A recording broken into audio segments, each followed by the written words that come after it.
জঙ্গলের জানোয়ারকে চিড়িয়াখানায় আনলে জানোয়ার কখনো ভদ্র হয় না। আর আমরা মেদিনীপুরের লোক, আপনি গায়ের পান্তা খাওয়া লোককে অপমান করবেন। দিদি থেকে দিদিমা হতেন, নন্দীগ্রাম না হলে কোনোদিন মুখ্যমন্ত্রী হতে পারতেন না। আপনার বাকিটা আমি করব, আমি বলে গেলাম। আমার নেতা নরেন্দ্র মোদী, আমার আশীর্বাদক অভিভাবক অমিত শাহ, আমি যদি তাদের শিষ্য হয়ে থাকি, সিপিএম এর সূর্য মধ্য গগনে আমি লক্ষণ বাবুকে হারিয়েছি 1,73,000 ভোটে।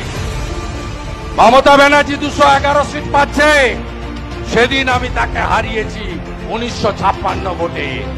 আমি আপনাকে প্রাক্তন করব বলে গেলাম। কেষ্টকে বলেছিলাম, কেষ্ট ভিতরে গেছে। বালুকে বলেছিলাম, বালু ভিতরে গেছে। শাহজাহান বলেছিল আমার